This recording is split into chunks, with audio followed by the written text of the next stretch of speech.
Hello everyone, welcome back to Little Bench. Today I am here with a beautiful home decor project. I am going to show you how to make these macrame mirror frames.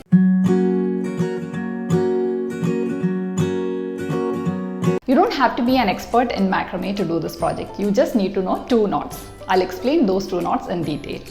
This is a bit time consuming process, but I assure you that it's not a complicated one. So let's get started. Check out the materials required. The first thing you need to do this project is a mirror. This is the back side of the mirror. The next thing you need is a metal ring which fits inside this mirror. Here the diameter of my mirror is 12.5 inch and the diameter of my ring is 12 inch. Then you need around 100 pieces of macrame thread. I have chosen thread of thickness 2 mm. The length is approximately 16 inch. It doesn't have to be accurate. Anyway, we will be cutting off the excess. Then you need two long threads which can fit around the ring. Like this you can keep around the ring and a little extra length you can take. You need two threads of this size. That's all you need to do this project. Now let's attach these threads to the ring with the lanyard's hitch knot. It's a very simple knot, the basic knot of macrame. Fold the thread into half. Wrap the loop over the ring. Then you tuck the tails through the loop and pull them tight.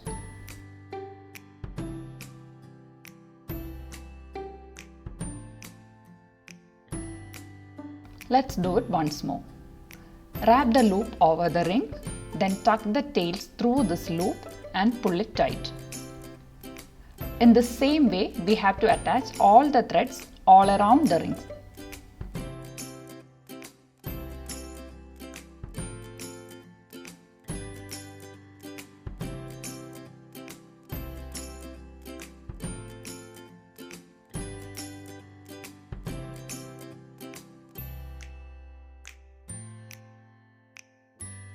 We have attached the threads to the whole ring.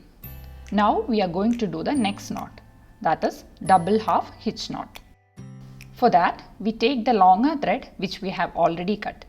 Keep this thread adjacent to the first round of knot. So this is my master thread or anchor thread, whatever you want you can call it. So whichever shape we keep, like if you want a diagonal shape, you can keep this thread in a diagonal shape. And after reaching here you can keep it like this, like that, any shape you can build up. Now we are going to do the simple one, just a round shape. So I am keeping this thread adjacent to this knot like this and take one thread, keep it over this thread. So as you can see we are making a 4 like this, and so here a loop is there. I am taking this through that loop and pulling it.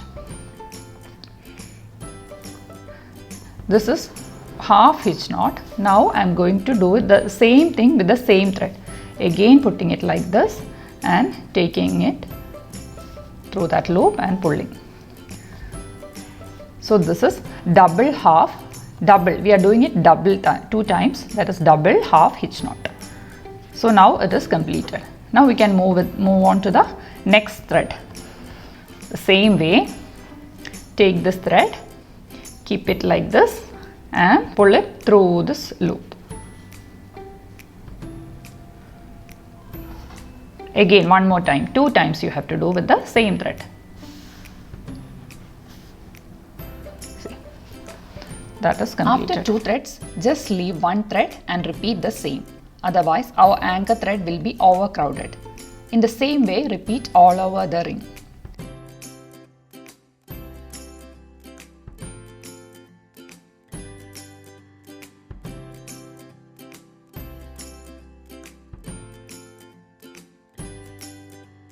Now we are about to finish. I just cut off the excess length. With a normal thread, I am just tying these two ends to keep them in position.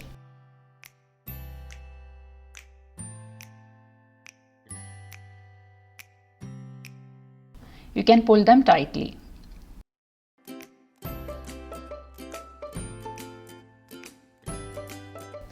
Now you can continue the hitch knots with the leftover threads.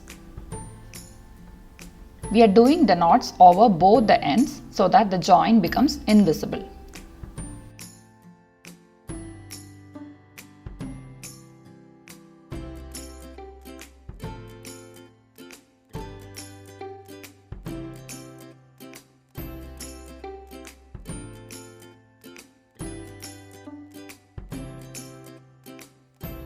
This is my last knot. If you want, you can finish it off here. Those who are interested can go for one more round with another thread.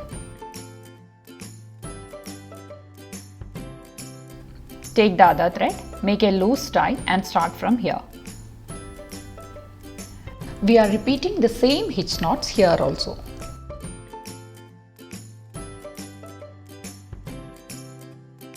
In this round, after 3 threads, you can leave one thread and continue.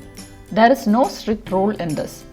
Whenever you feel that the anchor thread is getting overcrowded, just leave 1 or 2 threads in between and continue. We have reached towards the end. Take a thin strand of thread and tie both ends together.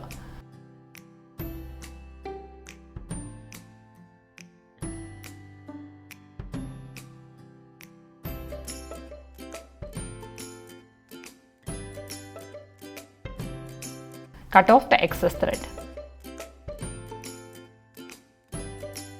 Do the remaining hitch knots over this joint and finish it.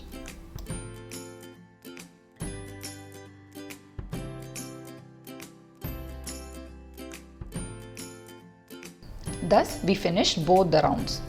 Now I am going to cut off the excess thread. Then comb the thread with a pet brush or a fine tooth comb and separate all the strands.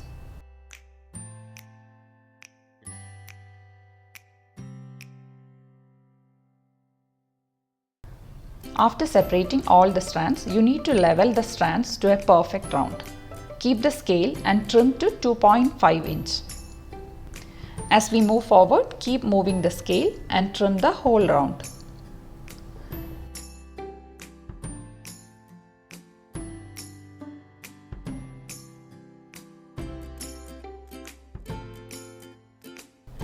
Then turn the ring upside down and apply wood glue to the edges of the frame.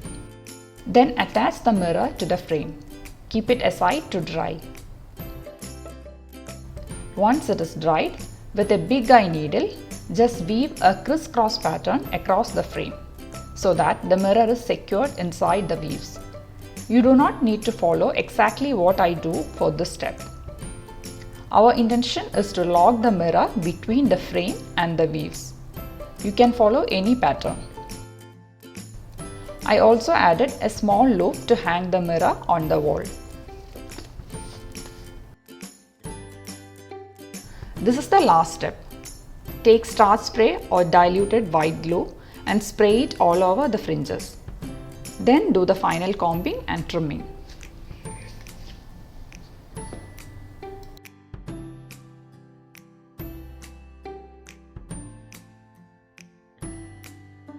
Once you finish the project, hang it somewhere, and if you feel that the top fringes are falling down, what you can do is take that starch spray and spray it once more towards the top portion, and again comb it with a brush so that it stays stiff. So that's all for today. See you next week with another easy DIY session. If you like my videos, please do consider subscribing.